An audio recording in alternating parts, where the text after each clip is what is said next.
Thank you, Miss Panilon.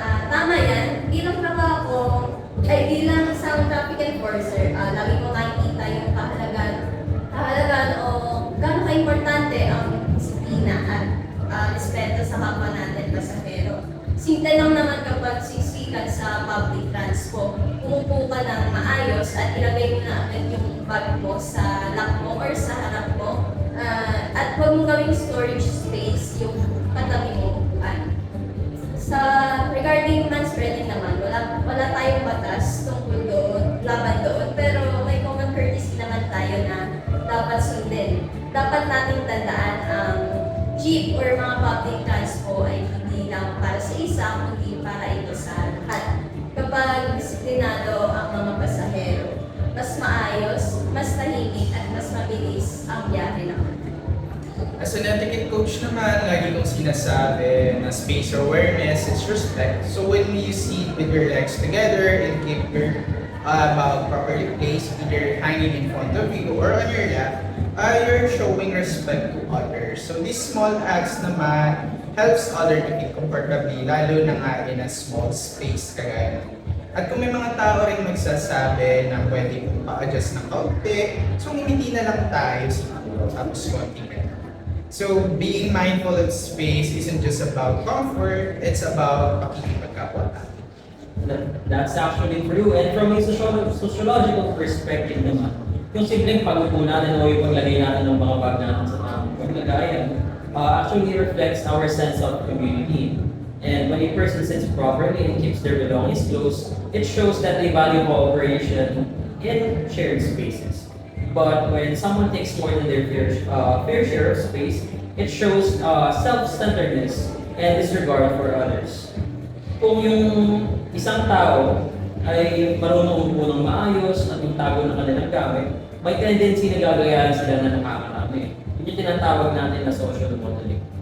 At ang simpleng disiplina at malasakit na yan sa kapwa ay actually a very good thing para ma-achieve natin yung respeto, empathy, at harmony sa ating lipunan.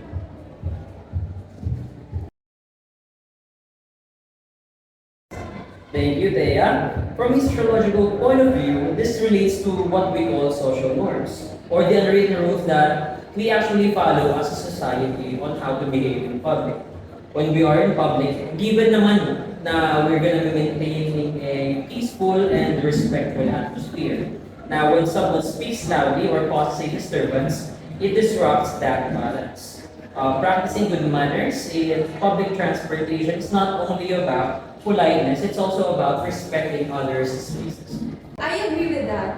Because people don't often realize that they're being disruptive. Kasi baka they're too focused lang sa kausap nila or masyadong focus lang din sila sa pinapanood nila. Pero hindi kasi yun excuse kasi nasa public transport tayo. And being in a public setting also carries a great responsibility of being socially aware. So kasi baka yung iba, baka yun pa lang yung pahinga nila sa biyahe or di naman kaya yung iba, baka nag-review pa. So we have to be mindful of our actions and maging considerate of others. That's right. It has a big impact, especially sa mga maliliit na sasakyan katulad ng UV Express or jeepneys. Malaking epekto talaga kapag maingay. At hindi lamang ito nakaka-apekto sa mga pasahero, kundi nakaka-apekto rin ito sa ating mga driver or riders. Kapag nasa public transport tayo, mas maganda na tahimik lang tayo, hinaan ng boses at irespeto rin ang ibang commuters. Kahit maliit na bagay lang po, malaking tulong pa rin sa kanila para mapanatili natin ang kaayusan at kaligtasan sa biyahe. So, dagdag ko lang siguro sa lahat ng mga sinabi. And I agree with all of that din naman. So, practicing basic courtesy is actually key. So, if you actually do need to take a call, so do it quietly and briefly. So, for example, nag-receive ka ng tawag at nasa labas ka, like pwede nyo naman sabihin na, hi, hello, good morning. Nasa labas kasi ako, pwede bang tawagan na lang ito ulit mamaya once na nasa bahay na ako.